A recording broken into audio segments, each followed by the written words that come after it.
I'm Avery Davidson. Thank you for joining us for This Week in Louisiana Agriculture. And we've got another guest host, Allie Shipley, the social media manager for the Louisiana Farm Bureau. Allie, good to have you on the set. Thanks for having me. Well, Louisiana farmers are feeling the ripple effects of conflict half a world away as rising energy costs threaten to drive up the price of doing business on the farm.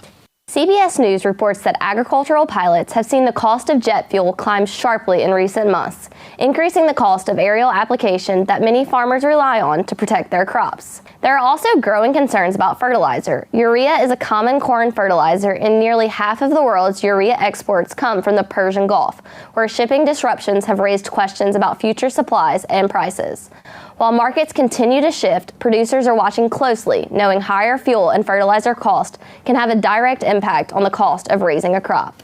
As St. Landry Parish continues to recover from recent flooding, farmers and local leaders are looking ahead to what could help reduce the impact of future storms. According to a report by Scott Brazda at News 15 in Lafayette, drainage and canal maintenance have become a major focus, with producers saying overgrown waterways and debris can slow the flow of water when heavy rains hit.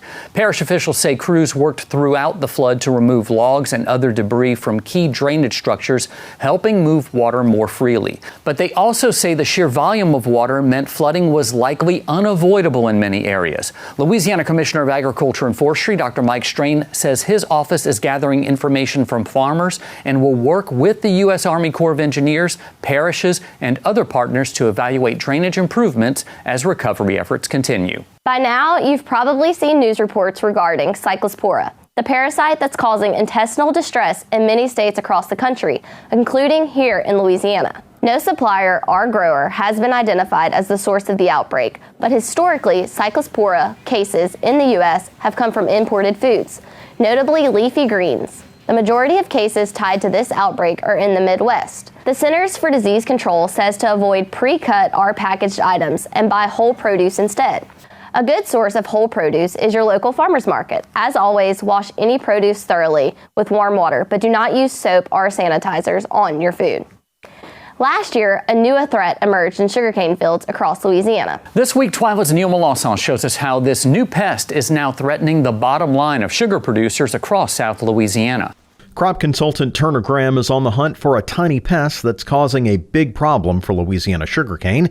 This fuzzy bug is the adult pasture mealybug, and the little white dots you can see are as well. Graham says it wasn't widespread last year, but it caused severe damage in at least one field. It was originally found in Vermilion Parish. Last September is when it was identified, and the field looked yellow like this one does behind me, and had a very low yield of about 80 to 100 pounds of sugar per ton, and I think it did around 20 tons an acre. Mealybugs are double trouble for sugarcane, according to LSU sugarcane specialist Dr. Kenneth Gravois. The entomologists, tell me that this type of insect, when it feeds, it's a sap-feeding insect, and when it feeds, it secretes a toxin, and that toxin is what causes the yellowing that we see.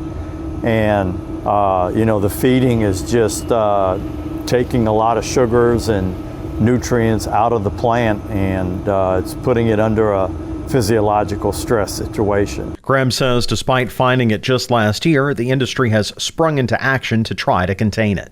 A peer of mine, Nick Daigle, originally found it. The farmers probably wouldn't have caught it until harvest, and he was able to, find a treatment that we got the Section 18 for last year, and we used it on this insect, and he was able to stop the spread for the time being.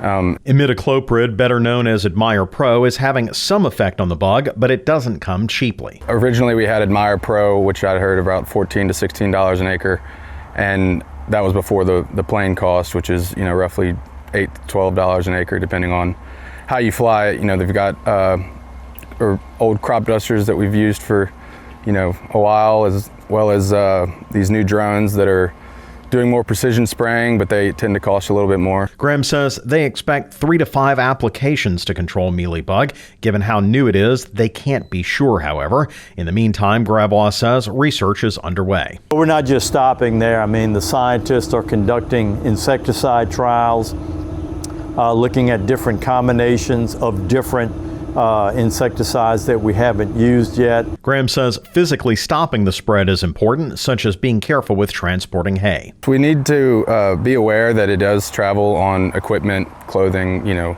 as well as feral hogs and vermins and birds. So we can't stop that completely, but if we try to dust our clothes off and pressure wash the tractors and everything we can to stop the spread of this pest. Because the outbreak is so new, it's hard to say what effect the pasture mealybug will have on fields like this one that have already been affected.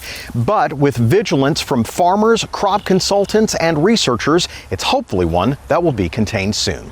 Reporting from West Baton Rouge Parish, I'm Neil Melanson.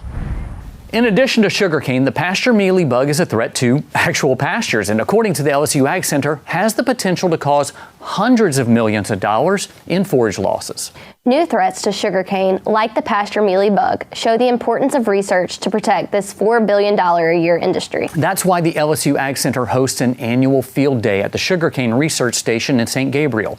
That's in Iberville Parish, just outside of Baton Rouge. It's where researchers, extension agents, farmers, and sugar industry leaders all come together with a common goal. Every stalk of sugarcane that's cut to sweeten your coffee or cookies represents more than 10 years of work. It's here at the LSU AgCenter St. Gabriel Sugarcane Research Station Field Day where farmers, researchers, extension agents, and industry experts learn about the future of sugar in Louisiana. It's real easy to assume what someone needs, but if you don't ever have that conduit of talking face to face and giving the growers an opportunity to learn about some of the concepts that we have that we're looking 10, 15, 20 years down the road and developing, and giving them that appreciation, giving them an appreciation for what we're doing right now, like developing new varieties for them. Albert Ogeron is the director of the Sugarcane Research Station. He says it can take 13 years to develop a single sugarcane variety. It starts with 60 to 100,000 new seedlings every year, and we're lucky if we have one in 13 years. So they need to see that process. Sugarcane research is very, very unique in that we have a perennial crop that's grown in multiple years. Jim Seymour is the general manager of the American Sugarcane League, an industry group that funds much of the research done here and at the USDA station in Houma. Sugarcane's a tropical crop, and it's designed to be grown in the tropics. And contrary to what some people think, Louisiana's really not tropical. At times when it gets really hot and humid, but we're more of a temperate environment. And so we have to take that tropical plant and make it work in this environment, this unique Louisiana environment. Our environment is always evolving. There's always something that can hinder the production of our crop, and so we're always looking for the next best solution to trying to get better sugar and better yield. Juan Segura grows sugarcane in Iberia Parish. With that better sugar and better yield in mind, he says he's encouraged by what he sees here. Very promising varieties that are coming down the pipeline. In the next 3-4 years, there's 3 or 4 different varieties that look really great and should be a benefit to our industry. The American Sugarcane League has had an agreement with LSU and the U.S. Department of Agriculture for almost 100 years. We call it the Thruway Agreement. And LSU is a critical part of that. And so the research that we help fund is carried out at this station. While we're not the highest sugar producers in the world, because of research, we've developed varieties that accumulate biomass and accumulate sugar really, really quickly, and we're able to compete and service some of our needs for the domestic industry.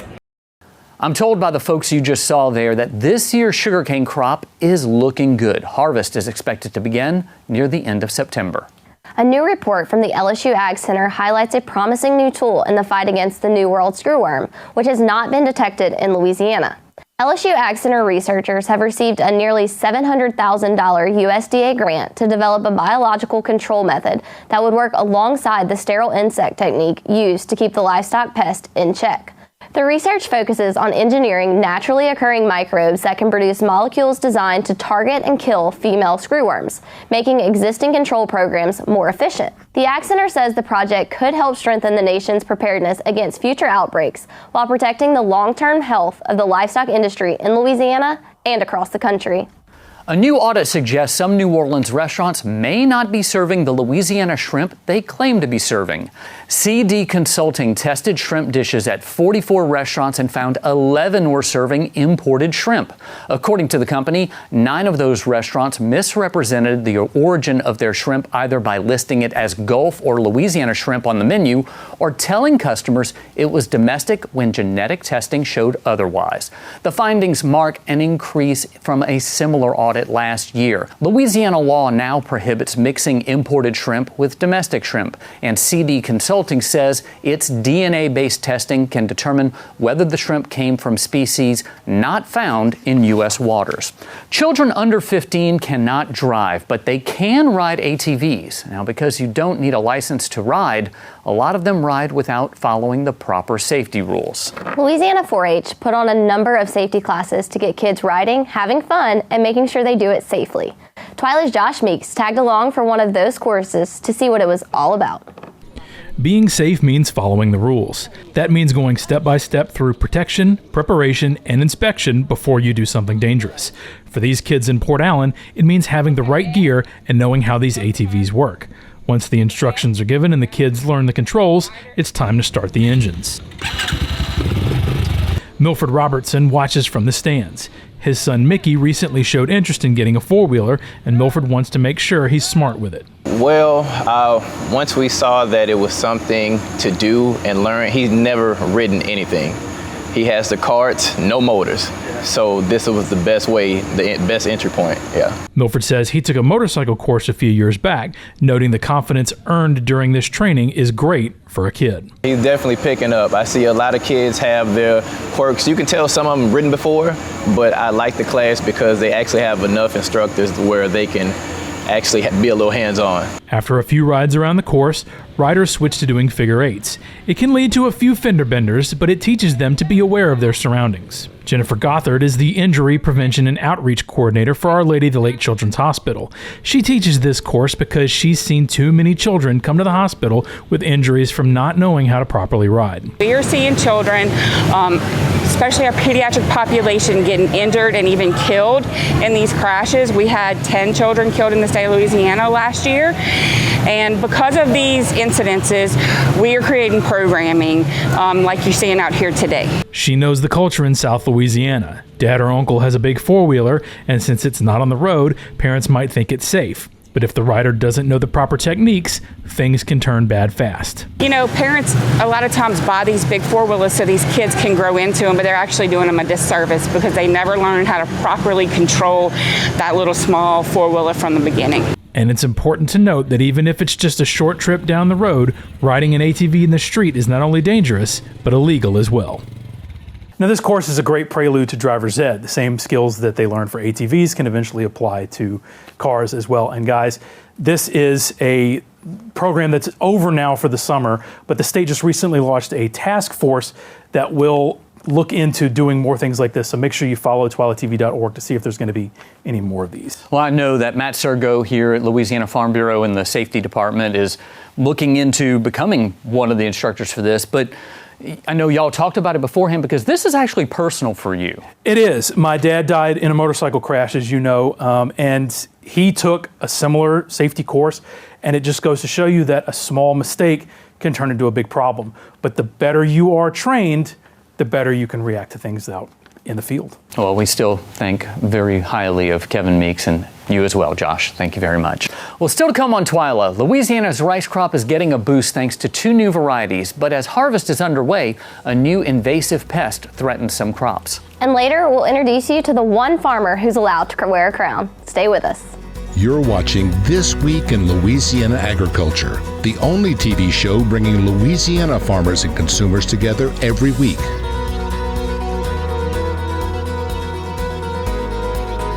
If you're a regular watcher of This Week in Louisiana Agriculture, and I know you are, you've already seen Louisiana's growing state mesonet in action. Now that weather monitoring network is about to get a major boost. The University of Louisiana at Monroe has received a record $4.2 million federal contract from the U.S. Army Engineer Research and Development Center. The funding will expand the mesonet with 50 new weather monitoring stations across Louisiana, Arkansas, and Mississippi, while adding new new capabilities to existing sites. The established weather stations already have a wealth of weather tools, including wind speed measuring and soil moisture content, and much more. ULM researchers say the added data will improve forecasts for floods, droughts, and other weather hazards, providing better information for farmers, foresters, emergency managers, and other decision makers across the lower Mississippi River Basin. Rice farmers in Louisiana and across the Southeast have 2 new varieties to grow. As Craig Gautreaux tells us, the LSU AgCenter has fields producing seed that will be available for the next planting season. Developing a new rice variety is a long and tedious undertaking, but researchers with the LSU AgCenter think they have come up with 2 winners in Suivant and LA 22-1082. Suivant has good resistance against blast disease, which is a major pest in rice, and better second crop potential. The ratoon crop, which is the second crop along the Gulf Coast, has become an integral part of a producer's operation, and it's really critical to their profitability. With LA 22-1082, rice producers are getting a long grain variety that is high yielding and possesses numerous other traits that growers and millers are looking for. In 4 years of our testing across the state, it's been our top yielding line, so we're very excited about the fact that it's bringing improvements both in yield but also in grain appearance and milling. A dry and warm late winter and spring allowed many growers to get their fields planted early. This year's crop is going to be at least 10% smaller than last year. Commodity prices are very low, input costs are very high, and it's just made it not economical for many producers to produce rice this year. Musgrove is a member of a team that is scouting for an invasive pest called the rice delphacid, which showed up late last year. We have not yet detected the rice delphacid or the virus associated with the insect in Louisiana. However, we are getting reports in Texas that they are picking up the insect and the virus. If weather conditions are favorable, farmers will begin harvesting this week. With the LSU AgCenter, this is Craig Gautreaux reporting. Still to come on TWILA, he was known for running from dinosaurs, but one late actor's free time was actually spent around a lot of big animals. Plus, what does it take to be a Farm Bureau queen? Who knows? Festival queens are not unique to Louisiana, but surprise, surprise, Louisiana Farm Bureau queens raise the bar a bit when it comes to royalty across the state. You're not biased at all, are you? No. Louisiana Farm Bureau has its own queen who represents every commodity and farmer in the state. This week, TWILA's Carl Wiggers takes us to Tangipahoa Parish to meet the reigning Louisiana Farm Bureau queen, not at a festival, but at her family's roadside produce stand. At this roadside produce stand in Tangipahoa Parish, the day's first royal order is getting ready for customers, and Jean Treas is not afraid to get her hands dirty. A normal summer day is getting here around 9:30. We start to set up everything before people get here at 10. And then I stay out here probably until about 4. It's not just a job to me, it's kind of the sense of pride, and it's the sense of this is what we do and this is our family. So I guess it's not too much of a job for me, it's just how we've always operated. It is the kind of hands-on experience that prepared Jean to represent Louisiana agriculture even before she had the crown to prove it. Jean is the reigning Louisiana Farm Bureau queen. Unlike most festival royalty, she represents farmers across every commodity in the state. I feel very strongly about agriculture. I mean, it is truly the backbone of our society. It's really exciting when people come up and they want to learn, they want to ask questions. Them asking the question, where does this come from? And right here. And they get to turn around and see that it's coming right off the field, and they're more excited to buy it than they would Walmart, anything like that, because they're able to see where it's coming from. That personal connection is part of what sets a roadside market apart. Jean also helps the farm reach customers who may be scrolling before they start shopping. Do you want the house tour? The platform may be different, but the message is the same. Know where your food comes from and know the family that grew it. It's a good thing for the community to come and buy from local, not just us, but anybody who's local, because it filters into the better culture for our parish, and not just our parish, but Louisiana. Keeping the money flow within your parish, within your local state is really important, because it allows your farmers to have the cycle of having their customers and their customers meeting their farmer, and so it creates the loop. Jean's new title gives her a larger stage for that message, but the Farm Bureau community she represents is just as important to the people producing the food. Farmers, they're in their own world. A lot of people don't understand them, and so Farm Bureau gives them a space to be able to connect and find more people just like them.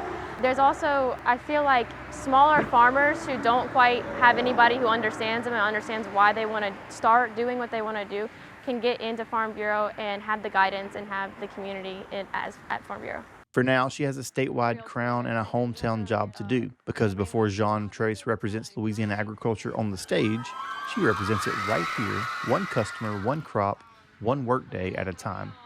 In Tangipahoa Parish, I'm Carl Wiggers for This Week in Louisiana Agriculture. You can learn more about Jean on the upcoming episode of the Louisiana Farm Bureau podcast. Head over to our website, twilatv.org, and subscribe today. And by the way, Allie, I seem to remember a time when you walked around here with a wave and a tiara on your head. Once upon a time. It feels like a very long time ago, but yeah, it was. It was a really fun time. What's it like to be a Louisiana Farm Bureau queen? Honestly, I feel like I say this a lot, but I owe a lot of the rest of my life trajectory to that experience. I don't think I would probably be standing right here today if it weren't for that, but it's a good opportunity. You know, we often joke about how you are a festival queen, but it's really more of an ambassador and really just continuing Farm Bureau's mission on a different scale. So it gave your career a boost, one could say, right? That's what they say. But it is now time for this week's TWILA Boost, and this time we're taking you to the other side of the world, to New Zealand. Two Paddocks Farm is a vineyard and animal sanctuary on the South Island of the country. We're recognizing it this week because it was owned by the late actor Sam Neill. Hi, I'm Sam Neill. I'm at Two Paddocks, much beloved Last Chance Vineyard. Neill was known mostly for his role as Alan Grant in the Jurassic Park franchise. At home, he traded the dinos for livestock. He lived among the animals that shared names with some other Hollywood stars he worked with, a ram named Jeff Goldblum, a rooster named Michael Fassbender, and of course, Helena Bonham Carter, the cow. I'm not so sure that I would agree with that one, but you know, hey, to each their own. Yes, hello, darling. Boop-a-doop-boo. Boop-a-doop-boo. Boop-a-doop-boo-doop-boo-doop-boo-doop-boo-doop. I'm here all week. Neill often posted videos of himself interacting with his animals, including an update on the time Michael Fassbender was attacked by a dog. That's my poor old rooster. He's been terribly molested by this dog. But you're okay now, aren't you? But he has no tail feathers. They've all gone. He had a deep appreciation for nature and its beauty and encouraged self-sustainability. Neill's co-stars from Jurassic Park posted touching tributes to the late actor, talking about how witty and loving he was. Neill was 78 years old. It's unclear who is going to take over the farm in his absence, but I can tell you the main reason why this story is in our show is because Josh Meeks, the producer of the show, is a huge Jurassic Park fan and loves Sam Neill. And hey, it's a great story anyway, right? Hey, just please never name a cow after me, no matter how much you adore me. I would not do that. Well, that does it for this edition of TWILA. Next week, we will not name a cow after Allie. We'll take you to Southern University in Baton Rouge and show you their brand new vineyard operation. Until then, you can watch all of our stories online at twilatv.org. And be sure to like us on Facebook, follow us on TikTok and Instagram. You can also find all of these stories and more on our YouTube channel. Be sure to subscribe, turn on the notifications so you know when we put out new content. For all of us here at TWILA, thank you for joining us. We hope to see you again right here next week.